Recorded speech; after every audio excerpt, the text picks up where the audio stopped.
6h45, dans le 3e arrondissement de Paris. Les rues sont silencieuses, la ville pas tout à fait tirée de son sommeil. Encore plongée dans l'obscurité, la maison Saint-Denis, l'une des 8 maisons du séminaire de Paris, n'en est pas moins bien réveillée. Dans le silence de sa chambre, Philippe, séminariste de 2e année, achève son heure matinale d'oraison. Un moment en tête-à-tête avec Dieu, essentiel pour commencer une journée qui s'annonce bien remplie.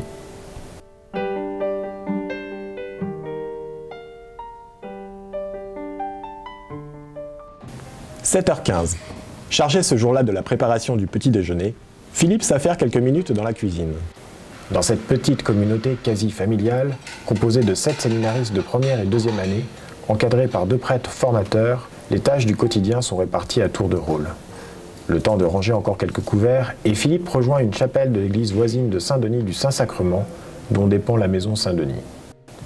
Le premier rassemblement quotidien de la communauté est dédié à la prière et à l'écoute de la parole de Dieu. Ce sont les laudes, office du matin, qui précèdent le petit déjeuner, pris en commun dans la salle à manger de la maison. En créant le séminaire de Paris, le cardinal Lustiger a voulu préparer davantage les jeunes hommes à rentrer dans la vie concrète. Et donc, il a voulu éviter les grandes institutions et il a préféré donc des petites maisons où on apprenne à vivre en famille, un peu simplement. Alors il peut y avoir des frictions, ça peut toujours arriver comme dans n'importe quelle famille, et ça peut avoir du bon aussi, mais il y a aussi des joies et une connaissance, des amitiés qui se nouent dans ces petites communautés. Et c'est ces petites choses humbles qui permettent peut-être une formation humaine plus réaliste et plus fraternelle. 8h15, direction le collège des Bernardins, au cœur du 5e arrondissement. Au programme, une matinée de cours consacrée ce jeudi-là à l'étude du 6e chapitre de l'Évangile selon saint Matthieu, avec le père Alexis Leproux, enseignant de la faculté Notre-Dame. Centré sur l'écriture, la formation des séminaristes parisiens s'effectue aux côtés d'autres étudiants, religieux ou laïcs. Chacun bénéficie d'un accompagnement personnalisé et les cours sont construits en partie en cours magistraux, en partie en petits groupes de travail, comme c'est le cas pour Philippe en cette fin de matinée. La formation au Bernardin, ça dure 6 ans. Les 2 premières années sont plus des années de philosophie. On a aussi des cours de théologie qui sont surtout des cours d'écriture sainte. Et les 4 années suivantes, qu'on appelle le second cycle, sont plus une formation théologique. 11h30, les cours tout juste terminés, le jeune séminariste de 27 ans et ses camarades se rendent à seulement quelques rues de distance à l'église Saint-Séverin. C'est là que se déroule chaque jeudi une messe rassemblant tous les séminaristes de Paris ainsi que leurs prêtres formateurs. Moment particulièrement recueilli au milieu de la journée, cette célébration précède un déjeuner pris en commun. Celui-ci est l'occasion pour tous de mieux connaître ceux qui vivent dans une des autres maisons du séminaire, réparties dans la ville de Paris.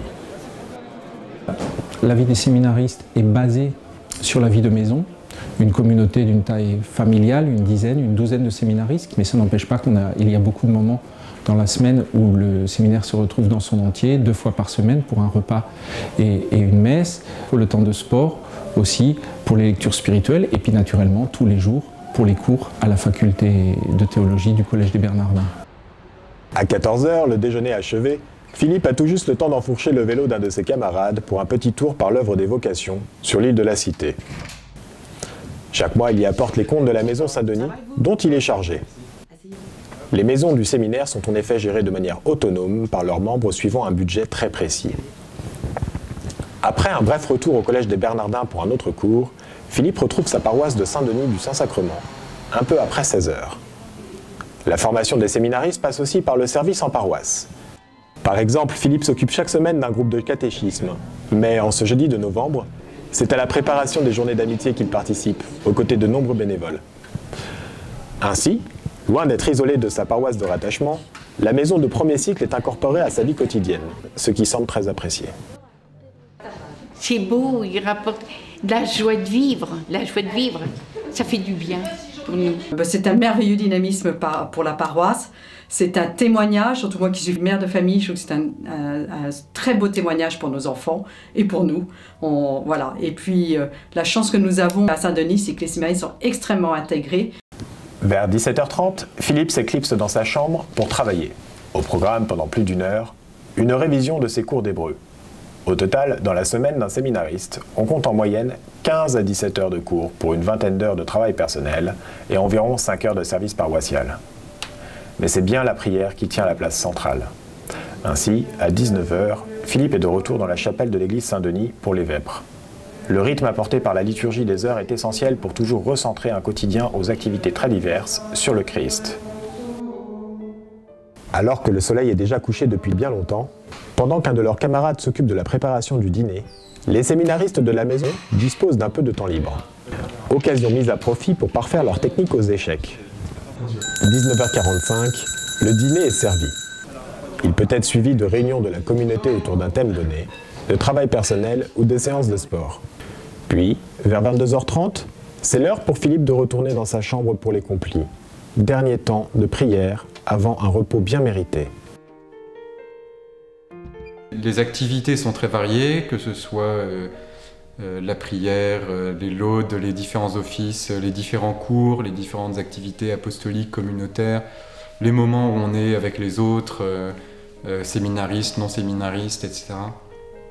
Et en fait, c'est à l'image de ce que vit un prêtre aujourd'hui d'ailleurs, qui a aussi tout un tas d'activités qui l'amènent chez lui, hors de chez lui, à droite et à gauche.